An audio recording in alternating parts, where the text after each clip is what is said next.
Hi folks, Dave, the Honest Audiophile. This is the Effect Audio Aueze S, and these are my Honest Audiophile impressions.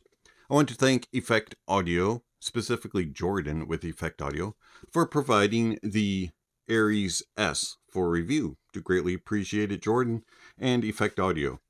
Much appreciated.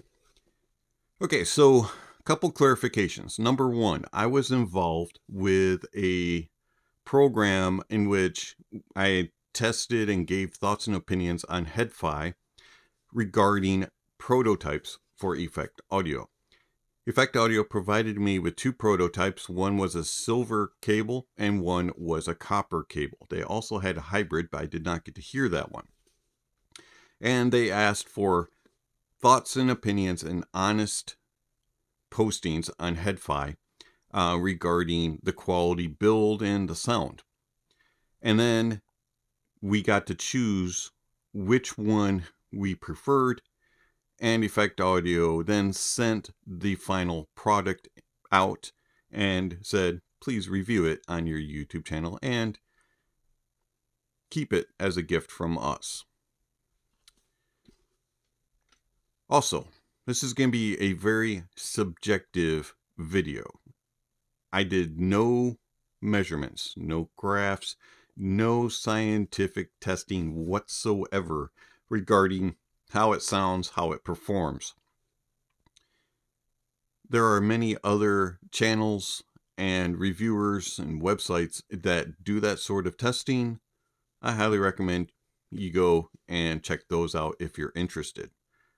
All impressions will be my own. Effect Audio did not influence my opinions in any way. They did not give any thoughts or ideas as to how I should say that the cable performs. They did not say anything in regards to you need to put this in the video. They did not require anything other than an honest opinion. So this video is going to be very subjective. Audio is subjective, and yes, there are objective things that are baselines and benchmarks, but the majority of listening comes down to what our ears hear and how our brain interprets it. And so it turns into a subjective experience. Audio has one final judge, and that's ourselves. So I cannot record for you and present it back in a way that will 100% say this is how Dave the Honest Audiophile's ears heard it and his brain interpreted it. Because even if it's recorded identical to how it goes into my ear, and we all have different shaped ears and different airwaves are impacted in that regard, but if we could get a 100% accurate recording of what it sounds like inside my ear and play it back for you, your ears and your brain are going to interpret it different. So it doesn't matter. We all hear things differently and interpret it differently. So with all that said, this is my subjective only impressions of the Aueze S from Effect Audio.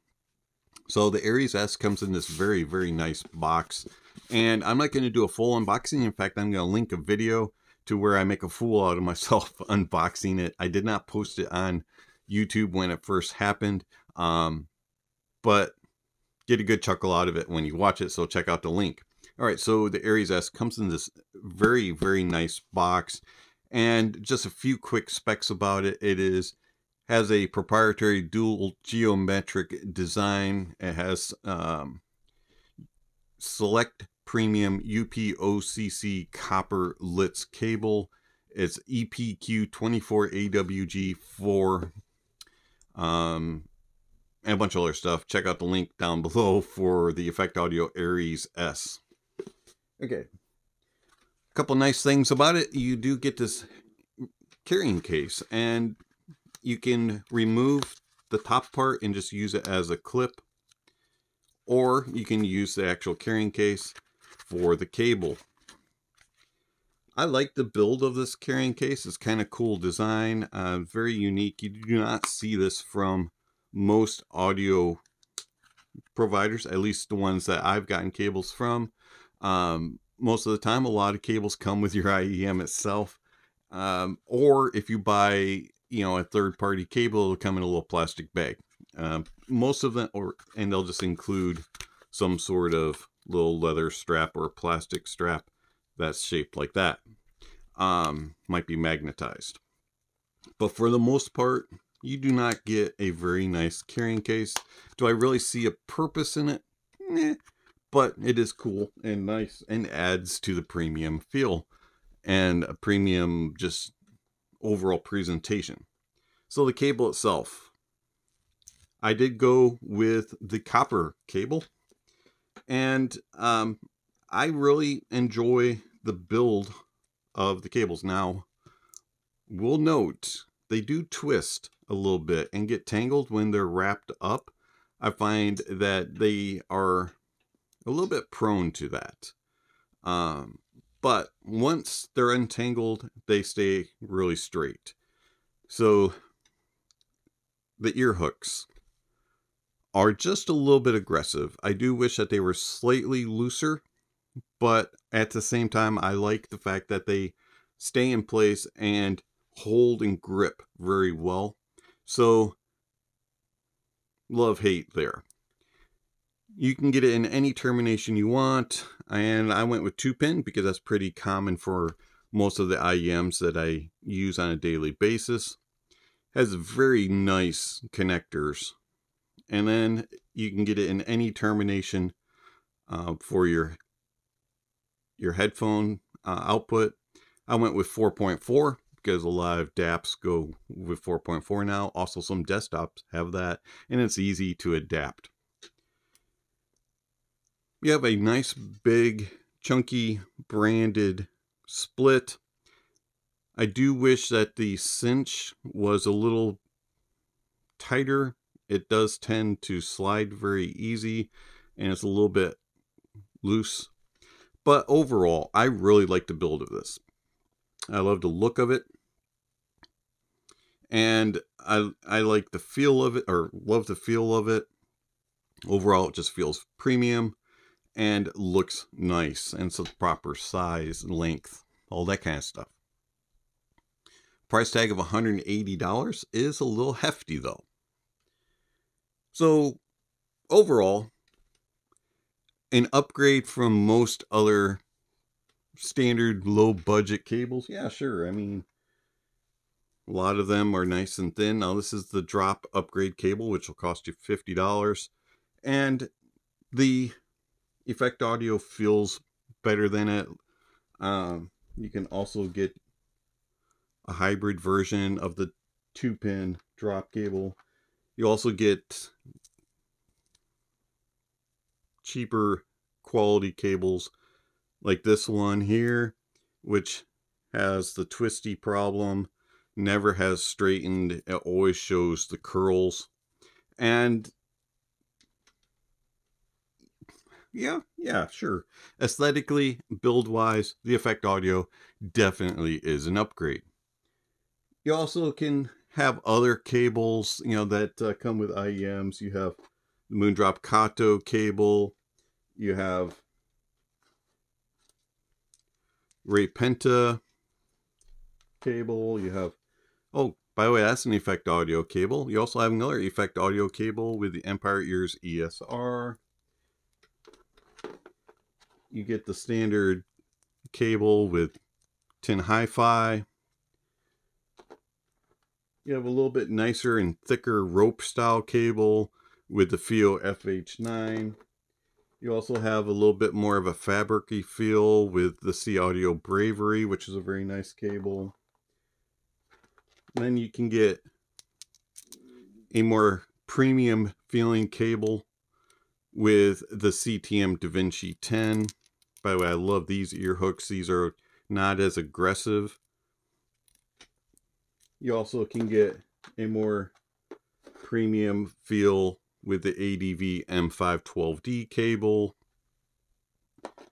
And so I was, aesthetically, build-wise, yes, the effect audio definitely competes with cables that is in its price point.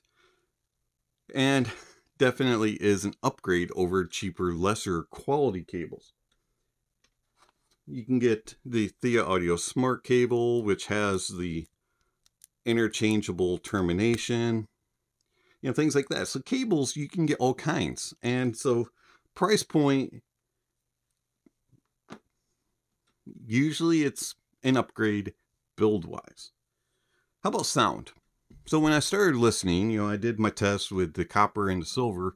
I first listened to the silver, and the silver had really nice detail retrieval, resolution, and it sounded full, it sounded big bodied, it had a lot of lushness to it, and just impact was there, and everything sounded correct. And the only problem was it had this zing up top, and there was just this little bit too much sparkle, a little too much energy, and it was a little on the fatiguing side. Gave it all the time that it needed and played it for hours on end. In fact, I've had these cables for several months before I even did a video, and gave my impressions actually on Hifi, and then got the final product, which is this one.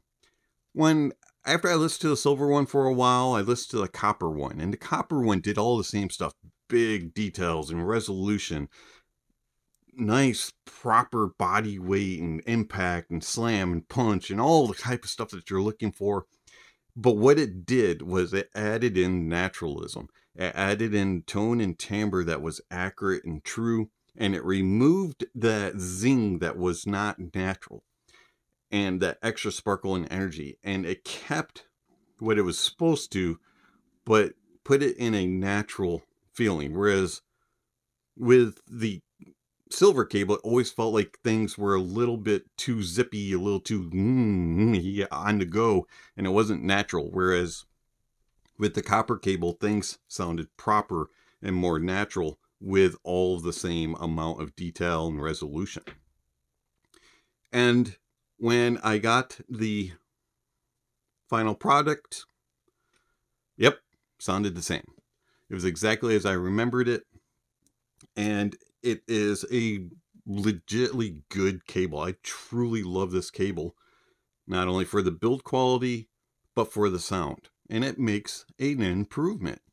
I used it with all kinds of IEMs, CTM DaVinci 10, and the ADV M512D, Empire Ears ESR, all kinds of other IEMs, even went down to the lesser valued ones, you know, the budget friendly ones. And sure, I heard an upgrade.